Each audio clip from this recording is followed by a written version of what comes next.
दोस्तों आज हम इस वीडियो में आपके साथ डिस्कस करेंगे यूनिवर्सल मिलिंग मशीन के बारे में। यह सभी प्रकार की मिलिंग मशीन में सबसे ज़्यादा वर्साटाइल है और लेथ मशीन के बाद यह सबसे उपयोगी मशीन टूल है जिस पर हम बहुत से मशीनिंग ऑपरेशन को बड़ी आसानी से परफॉर्म कर सकते हैं और इसके प्रयोग से बहुत से मशीन टूल जैसे सेपर, प्लेनर, स्लोटर इत्यादि का इस्तेमाल कम हो गया है। अब बात करते हैं कि जो यूनिवर्सल मिलिंग मशीन है इसमें क्या क्या कंपोनेंट होते हैं। जो मेन कंपोनेंट की अगर हम बात करते हैं तो वो इस प्रकार से हैं। अगर हम देखें यहाँ पर दो तरह की यूनिवर्सल मिलिंग मशीन हमारे सामने हैं। ये हॉरिजॉन्टल मिलिंग मशीन है, यूनिवर्सल हॉरिजॉन्टल मिलिंग मशीन, और ये वर्टिकल यूनिवर्सल मिलिंग मशीन हमारे सामने है।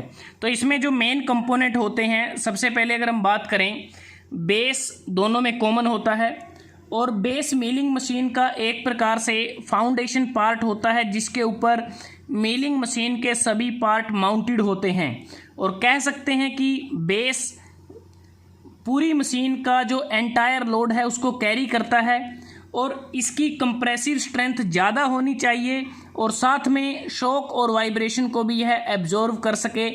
इसलिए इसको कास्ट आयरन से बनाया जाता है क्योंकि कास्ट आयरन की डैम्पिंग कैपेसिटी बड़ी अच्छी होती है। एक प्रकार से जो बेस है वह कटिंग फ्लूइड के लिए रेजरवायर का भी कार्य करता है। उसके बाद जो सेकंड कंपोनेंट है वो कॉलम, यह दोनों मशीनों में लगा होता है।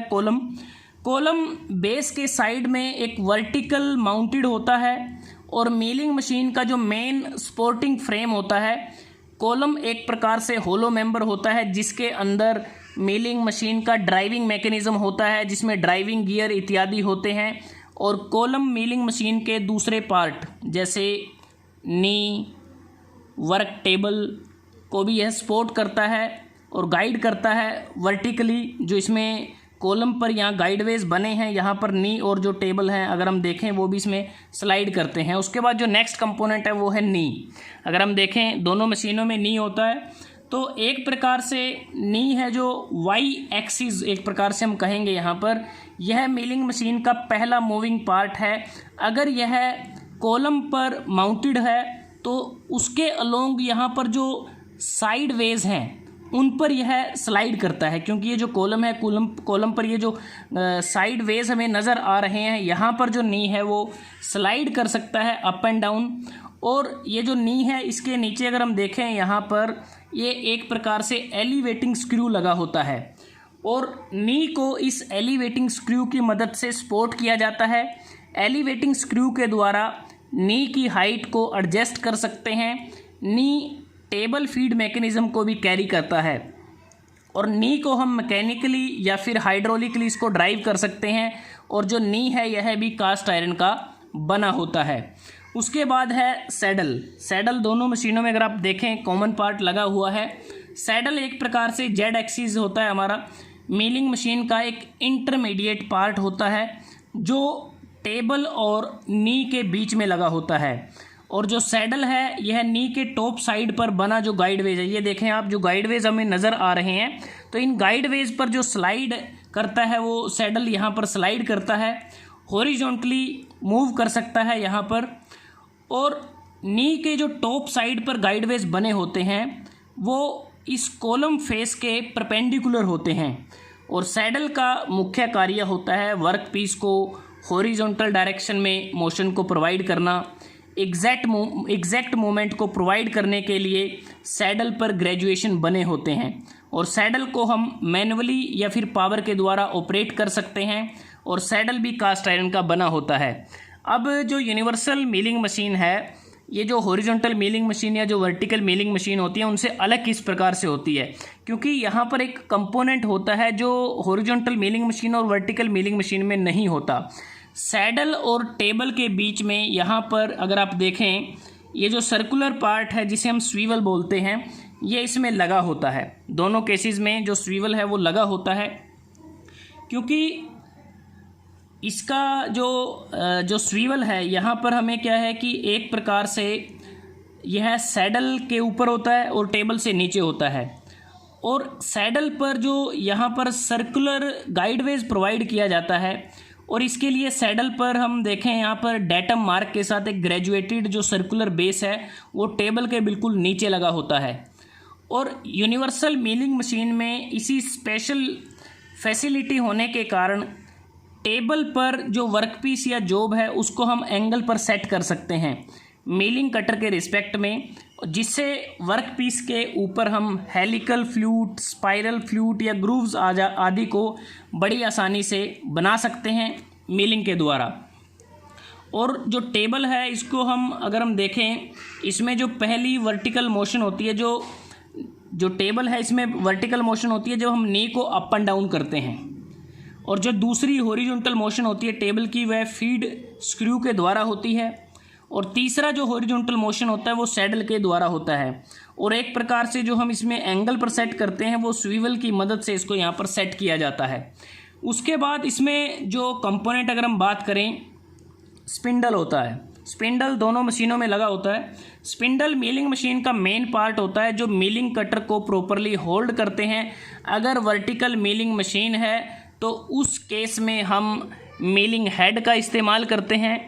अगर हॉरिजॉन्टल मिलिंग मशीन है यूनिवर्सल तो उस केस में ओवर हैंगिंग आर्म पर जो अर्बर लगा होता है उसकी मदद से हम जो मिलिंग कटर है उसको होल्ड किया जाता है। जो स्पिंडल मोटर से पावर को रिसीव करता है और बेल्ट, गियर और क्लच के माध्यम से इसको अलग अलग स्पीड पर रोटेट किया जा सकता है, स्टेप कोन पुली ड्राइव के द्वारा या फिर गियर अरेंजमेंट के द्वारा। तो जैसा कि हमने बात की थी कि मिलिंग मशीन जो वर्टिकल होती है यूनिवर्सल, उसमें ये मिलिंग हेड होता है।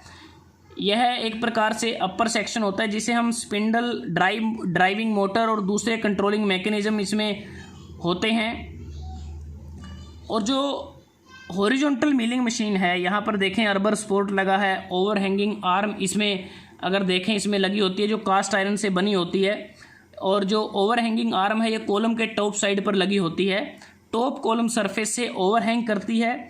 और इसके दूसरे एंड पर जो अर्बर स्पोर्ट यहाँ पर अटैच होता है, क्योंकि अर्बर स्पोर्ट का प्रयोग अर्बर को राइट प्लेस पर स्पोर्ट करने के लिए किया जाता है। अर्बर स्पोर्ट का एक एंड ओवरहैंगिंग आर्म के साथ अटैच होता है, जबकि जो दूसरा एंड अगर हम देखें अर्बर के साथ अटैच होता है।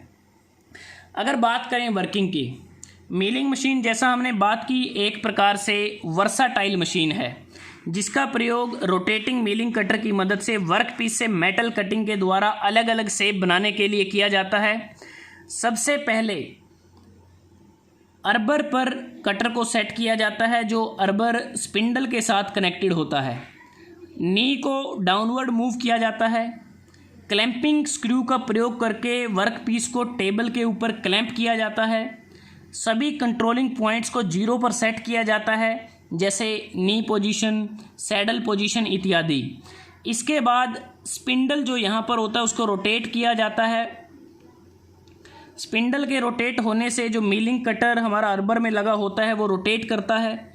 जैसे ही मिलिंग कटर ने रोटेट करना शुरू किया वैसे ही वर्कपीस को मूव किया जाता है रिक्वायर्ड हाइट पर, नी, सैडल और टेबल को मूव करके, कंट्रोलिंग एक्सिस वर्कपीस को मूव करके, जिससे वर्कपीस में हम डिज़ायर शेप मिलिंग कटर के द्वारा कट कर सकते हैं। और मिलिंग कटर स्टेशनरी रहेगा, सिर्फ रोटरी मोशन उसके अंदर होगी। इसके अलावा अगर हम बात करते हैं यूनिवर्सल मिलिंग मशीन की जो एप्लीकेशन क्या क्या रहती हैं, इसमें हम जो स्पर गियर हैं वो बना सकते हैं, spiral, bevel gear, twist drill, reamers, milling cutter इत्यादि इसमें बना सकते हैं। इसके अतिरिक्त जितने भी कन्वेंशनल मिलिंग ऑपरेशन हैं वो हम यूनिवर्सल मिलिंग मशीन पर बना सकते हैं। अब बात करते हैं कि जो यूनिवर्सल मिलिंग मशीन है, सिर्फ एक ही बात हमें याद रखनी है कि इसमें जो हॉरिजॉन्टल मिलिंग मशीन है, जो वर्टिकल मिलिंग मशीन होती है, उनके कंपैरिजन में सिर्फ एक एक्स्ट्रा फैसिलिटी होती है स्वीवल की, जिसकी मदद से हम एंगल पर वर्कपीस या जॉब को सेट कर सकते हैं। तो दोस्तों आज हमने आपके साथ डिस्कस किया यूनिवर्सल मिलिंग मशीन के बारे में।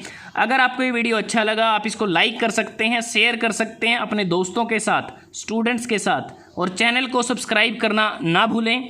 जल्दी हाजिर होते हैं एक नई वीडियो के साथ, तब तक के लिए धन्यवाद। आपका दिन शुभ रहे।